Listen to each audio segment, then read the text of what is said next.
Hello ನಮಸ್ತೆ, welcome back my YouTube channel. ಎಲ್ಲರೂ ಹೇಗಿದ್ದೀರಾ? ಎಲ್ಲರೂ ಚೆನ್ನಾಗಿದ್ದೀರಾ ಅಂತ ಭಾವಿಸ್ತಾ ಬನ್ನಿ ಇವತ್ತಿನ ವಿಡಿಯೋ ಸ್ಟಾರ್ಟ್ ಮಾಡೋಣ. ನನ್ನ ಚಾನಲ್ಗೆ ಇನ್ನೂ ಯಾರೆಲ್ಲ ಸಬ್ಸ್ಕ್ರೈಬ್ ಮಾಡ್ಕೊಳ್ಳದೆ ವಿಡಿಯೋ ನೋಡ್ತಿದ್ದೀರೋ ಪ್ಲೀಸ್ ಸಬ್ಸ್ಕ್ರೈಬ್ ಮಾಡಿಕೊಂಡು ವಿಡಿಯೋನ ಕೊನೆವರೆಗೂ ಸ್ಕಿಪ್ ಮಾಡದೆ ಪೂರ್ತಿ ನೋಡಿ. ಹಾಗೆ ಪಕ್ಕದಲ್ಲಿರೋ ಬೆಲ್ ಐಕನ್ನ ಕ್ಲಿಕ್ ಮಾಡಿ ಹಾಲ್ ಅಂತ ಸೆಲೆಕ್ಟ್ ಮಾಡ್ಕೊಳ್ಳಿ. ನಾನು ಯಾವುದೇ ವಿಡಿಯೋ ಅಪ್ಲೋಡ್ ಮಾಡಿದ್ರು ಫಸ್ಟ್ ನೋಟಿಫಿಕೇಷನ್ ನಿಮಗೆ ಬರುತ್ತೆ. ಹಾಗಾಗಿ ಫಸ್ಟ್ ವಿಡಿಯೋ ನೀವೇ ನೋಡ್ಬೋದು. ಬನ್ನಿ, ನಾನಿವತ್ತು ಅಂಗನವಾಡಿಯಲ್ಲಿ ಸಿಗುವಂತಹ ಪುಷ್ಟಿ ಪೌಡರ್ನಿಂದ ಇಡ್ಲಿನ ಮಾಡ್ಕೊತಾ ಇದ್ದೀನಿ. ಈ ಇಡ್ಲಿ ರೆಸಿಪಿ ಮಾಡೋದು ಹೇಗೆ ಅಂತ ನಿಮ್ಮ ಜೊತೆನೂ ಕೂಡ ಶೇರ್ ಮಾಡ್ತಾಯಿದ್ದೀನಿ. ಯಾವ ರೀತಿ ಮಾಡೋದಂತ ನೋಡೋಣ. ನಾನಿಲ್ಲಿ ಒಂದು ಕಾಫಿ ಗ್ಲಾಸಲ್ಲಿ ಒಂದು ಗ್ಲಾಸಷ್ಟು ಉದ್ದಿನಬೇಳೆನ ನೆನೆಲಿಕ್ಕಿಟ್ಟಿದ್ದೆ. 4ರಿಂದ 5 ಅವರು ಉದ್ದಿನಬೇಳೆನ ನೆನೆಸೋಕ್ಕಿಟ್ಟಿದ್ದೆ. ಸೊ ಇವಾಗ ಈ ಉದ್ದಿನಬೇಳೆ ಕೂಡ ಚೆನ್ನಾಗಿ ನೆನ್ಕೊಂಡಿದೆ. ಈಗ ನೆಂದಿರೋ ಅಂಥ ಉದ್ದಿನಬೇಳೆನ ಒಂದು ಮಿಕ್ಸರ್ ಜಾರ್ಗೆ ಹಾಕ್ಕೊಂಡು ಸ್ವಲ್ಪ ನೀರನ್ನು ಆ್ಯಡ್ ಮಾಡಿಕೊಂಡು ಫೈನ್ ಪೇಸ್ಟ್ ಮಾಡ್ಕೊತಾ ಇದ್ದೀನಿ. ನೋಡಿ, ಇವಾಗ ಪೇಸ್ಟ್ ಕೂಡ ಮಾಡ್ಕೊಂಡಾಗಿದೆ. ತುಂಬ ನುಣ್ಣಗೆ ಉದ್ದಿನಬೇಳೆನ ಚೆನ್ನಾಗಿ ರುಬ್ಕೋಬೇಕು. ಇವಾಗ ಪುಷ್ಟಿ ಪೌಡರ್ ನೋಡಿ ಏನಿದೆ, ಈ ಪುಷ್ಟಿ ಪೌಡರ್ನ ನಾನಿಲ್ಲಿ ತುಂಬಾ ಚೆನ್ನಾಗಿರುತ್ತೆ. ಪುಷ್ಟಿ ಪೌಡರಿಂದ ಇಡ್ಲಿ ಮಾಡಿ ನೋಡಿ. ಯಾರೆಲ್ಲ ಮಾಡಿಲ್ಲ ಇವತ್ತೇ ಟ್ರೈ ಮಾಡಿ ಹೇಗೆ ಬಂತು ಅಂತ ಕಮೆಂಟ್ ಮಾಡಿ. ತುಂಬ ಕಾಳುಗಳನ್ನೆಲ್ಲ ಹಾಕಿ ಪುಷ್ಟಿ ಪೌಡರ್ನ ತಯಾರಿಸಿರ್ತಾರೆ. ತುಂಬಾ ಸಾಫ್ಟಾಗಿ ಚೆನ್ನಾಗೇ ಬರುತ್ತೆ. ಇದಕ್ಕೆ ಅವಲಕ್ಕಿ ಎಲ್ಲ ಹಾಕಬೇಕಂತ ಏನಿಲ್ಲ. ಉದ್ದಿನಬೇಳೆನ ಆದಷ್ಟು ನೋಡಿಕೊಂಡು ಹಾಕ್ಕೊಳ್ಳಿ. ನಾನಿಲ್ಲಿ ಅರ್ಧ kgಯಷ್ಟು ಪುಷ್ಟಿ ಪೌಡರ್ನ ತೊಗೊತಾ ಇದ್ದೀನಿ. ಅದರಿಂದ 1 ಗ್ಲಾಸಷ್ಟು ಉದ್ದಿನಬೇಳೆನ ನೋಡಿಕೊಂಡು ಉದ್ದಿನಬೇಳೆನ ಹಾಕ್ಕೊಳ್ಳಿ. ಇಲ್ಲಾಂದರೆ ಹಿಟ್ಟು ಜಾಸ್ತಿ ಹುಳಿ ಬಂದುಬಿಡುತ್ತೆ.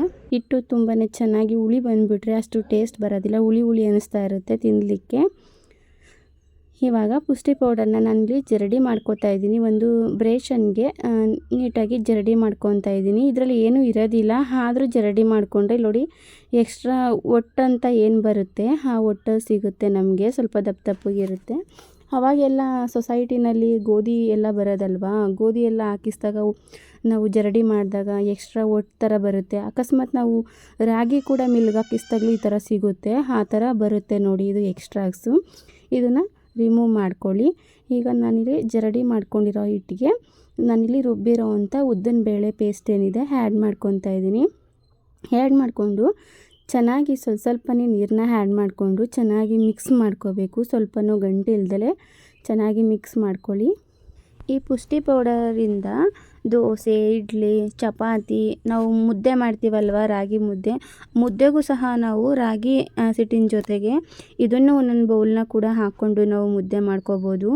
ತುಂಬ ಚೆನ್ನಾಗಿ ಬರುತ್ತೆ. ಇದು ಪುಷ್ಟಿ ಪೌಡರ್ನ ಕೆಲವರು ಗೊತ್ತಿಲ್ಲದೆ ಏನು ಮಾಡೋದು ಅಂತ ಗೊತ್ತಿಲ್ಲದೆ ತುಂಬ ಜನ ವೇಸ್ಟ್ ಮಾಡ್ತಾರೆ. ಸೊ ಆ ಥರ ಮಾಡೋದಕ್ಕಿಂತ ನಾವು ಮಾಡೋವಂಥ ಅಡುಗೆಗಳಿಗೇ ಒಂದೊಂದು ಬೌಲ್ನ ಹಾಕ್ಕೊಂಡು ಕೂಡ ನಾವು ಮಾಡ್ಕೋಬೋದು. ತುಂಬ ಚೆನ್ನಾಗಿರುತ್ತೆ. ಕೈಯಲ್ಲಿ ಚೆನ್ನಾಗಿ ಒಂದು ಸಲ ಕಲಿಸ್ಕೊಂಡು ಇನ್ನೂ ಸ್ವಲ್ಪ ಗಂಟೆಲ್ಲ ಇತ್ತಲ್ಲ ಅಂತ ಹ್ಯಾಂಡ್ ಬೀಟರಿಂದ ನಾನು ಚೆನ್ನಾಗಿ ಮಿಕ್ಸ್ ಮಾಡ್ಕೊತಾ ಇದ್ದೀನಿ ಗಂಟೆ ಇಲ್ದಲೆ. ನೋಡಿ, ಇದೀಗ ಆಗಿದೆ. ಈ ಥರ ಕಲಿಸ್ಕೊಂಡು ನಾನು ಬೇರೆ ಪಾತ್ರೆಗೆ ಟ್ರಾನ್ಸ್ಫರ್ ಮಾಡ್ಕೊತಾ ಇದ್ದೀನಿ. ಈ ಥರ ಚೆನ್ನಾಗಿ ಗಂಟೆ ಇಲ್ಲದೆ ಕಲಿಸ್ಕೊಂಡು ಬೇರೆ ಪಾತ್ರೆಗೆ ಆ್ಯಡ್ ಮಾಡಿಕೊಂಡು ಇಲ್ಲಿ ಒಂದು ಪ್ಲೇಟ್ನ ಮುಚ್ಚಿ ನಾನಿಲ್ಲಿ ಓವರ್ನೈಟ್ ಕೂಡ ಬಿಡ್ತಾ ಇದ್ದೇನೆ. ಈಗ ಮಾರ್ನಿಂಗು ನೋಡಿ ಇವಾಗ ಹೇಗಾಗಿದೆ ಅಂತ. ಚೆನ್ನಾಗಿ ಹಿಟ್ಟು ಹುಳಿ ಬಂದು ಚೆಲ್ಲಿಲ್ಲ ಅಷ್ಟೇ, ಉಕ್ದಂಗೆ ಆಗಿದೆ, ಪ್ಲೇಟ್ಗೆಲ್ಲ ಆಗಿದೆ. ನಮ್ಮ ಕಡೆ ನೈಟು ತುಂಬಾ ಸೆಕೆ ಇದ್ದಿದ್ದರಿಂದ ಈ ಥರ ಆಗಿದೆ. ಸೆಕೆ ಜಾಸ್ತಿ ಇದ್ದರೆ ಈ ಥರ ಬೇಗನೆ ಹುಳಿ ಬಂದುಬಿಡುತ್ತೆ. ನಾವು ಅಕ್ಕಿ ಹಿಟ್ಟಿಂದ ಮಾಡ್ತೀವಲ್ವ, ಅದು ಆಗಿರ್ಬೋದು ಅಷ್ಟೇ. ಕೆಲವೊಂದು ಸರಿ ಹುಳಿನೇ ಬಂದಿರಲ್ಲ, ಚಳಿ ಇರುತ್ತೆ. ವೆದರ್ ಕೋಲ್ಡ್ ಇದ್ದಾಗ ಮಳೆಗಾಲದಲ್ಲಿ ಅವಾಗೆಲ್ಲ ಹುಳಿನೇ ಬರಲ್ಲ. ನಾವು ಬೇಗನೆ ರುಬ್ಬಿಕ್ಬೇಕಾಗುತ್ತೆ. ಇದು ನಾನು ನೈಟು ಆಲ್ರೆಡಿ ನಾನು ರುಬ್ಬಿಕ್ದಾಗ 9 ಗಂಟೆ ಆಗಿತ್ತು. ಇವಾಗ 8 ಗಂಟೆ ಆಗಿದೆ ಮಾರ್ನಿಂಗು. ತೆಗೆದು ನೋಡಬೇಕಾದ್ರೆ ಈ ಥರ ಆಗಿದೆ. ಇವಾಗ ಚೆನ್ನಾಗಿ ಒಂದು ಸಲ ಮಿಕ್ಸ್ ಮಾಡ್ಕೊತಾ ಇದ್ದೀನಿ. ಹಿಟ್ಟನ್ನು ನೀಟಾಗಿ ಒಂದು ಸಲ ಚೆನ್ನಾಗಿ ಮಿಕ್ಸ್ ಮಾಡಿಕೊಂಡು ಇವಾಗ ಕರೆಕ್ಟ್ ಅದಕ್ಕೆ ಇದೆ. ಇದು ಇಡ್ಲಿ ಬ್ಯಾಟರ್ ಥರ ನಾವು ಹೇಗೆ ಇಡ್ಲಿ ಬ್ಯಾಟರ್ನ ಪ್ರಿಪೇರ್ ಮಾಡ್ಕೋತೀವಿ ಹಾಗೆ ಪುಷ್ಟಿ ಪೌಡರ್ ಇಟ್ಟು ಕೂಡ ಇಡ್ಲಿ ಬ್ಯಾಟರ್ ಕನ್ಸಿಸ್ಟೆನ್ಸಿಗೆ ನಾನಿಲ್ಲಿ ರೆಡಿ ಮಾಡಿ ಇಟ್ಕೊಂಡಿದ್ದೀನಿ. ಈಗ ರುಚಿಗೆ ತಕ್ಕಷ್ಟು ಉಪ್ಪನ್ನು ಆ್ಯಡ್ ಮಾಡ್ಕೊತಾ ಇದ್ದೀನಿ. ಉಪ್ಪನ್ನು ಆ್ಯಡ್ ಮಾಡಿಕೊಂಡು ಚೆನ್ನಾಗಿ ಒಂದು ಸಲ ಮಿಕ್ಸ್ ಮಾಡ್ಕೊತಾ ಇದ್ದೀನಿ. ಇವಾಗ ಇಡ್ಲಿಗೆ ಇಡೋದಕ್ಕೆ ನಾನಿಲ್ಲಿ ಇಡ್ಲಿ ಪಾತ್ರೆಗೆ ಸ್ವಲ್ಪ ನೀರನ್ನು ಆ್ಯಡ್ ಮಾಡಿಕೊಂಡು ಇಲ್ಲಿ ಸ್ವಲ್ಪ ಹುಣಸೆಹಣ್ಣು ಆ್ಯಡ್ ಮಾಡ್ಕೊತಾ ಇದ್ದೀನಿ. ಹುಣಸೆಹಣ್ಣು ಯಾಕೆ ಹಾಕ್ಕೊತಾ ಇದ್ದೀನಿ ಅಂತಂದರೆ ಇಡ್ಲಿ ಪಾತ್ರೆ ಕಪ್ಪಾಗೋದಿಲ್ಲ ಅಂತ ಅಷ್ಟೇ.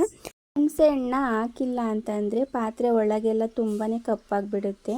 ಯಾರಿಗಾದರೂ ಈ ಟ್ರಿಕ್ಸ್ ಗೊತ್ತಿಲ್ಲ ಅಂದರೆ ಪ್ಲೀಸ್ ಹಿಂದೆ ಟ್ರೈ ಮಾಡಿ. ಇಡ್ಲಿ ಮಾಡಿದಾಗ ನೀವು ಟ್ರೈ ಮಾಡಿ. ಪಾತ್ರೆ ತುಂಬ ಕಪ್ಪಾಗಿದ್ರೂ ನಾವು ಮಾಡ್ತಾ ಸ್ವಲ್ಪ ಹುಣಸೆಹಣ್ಣು ಹಾಕಿ ಮಾಡೋದ್ರಿಂದ ಮೊದಲೆಲ್ಲ ಹೇಗಿತ್ತೋ ಪಾತ್ರೆ ಹಾಗೆ ಆಗಿಬಿಡುತ್ತೆ. ಸೊ ಹಾಗಾಗಿ ಹೇಳ್ತಾ ಇದ್ದೀನಿ. ನಾನಿಲ್ಲಿ ಪ್ಲೇಟ್ಗಳಿಗೆ ಎಣ್ಣೆನ ಹಾಕ್ಕೊಂಡು ಚೆನ್ನಾಗಿ ಎಣ್ಣೆ ಎಲ್ಲ ಸವರ್ಕೊಂಡು ಇವಾಗ ಇಡ್ಲಿ ಹಿಟ್ಟನ್ನ ಪ್ಲೇಟ್ಗೆ ಹಾಕ್ಕೊತಾ ಇದ್ದೀನಿ.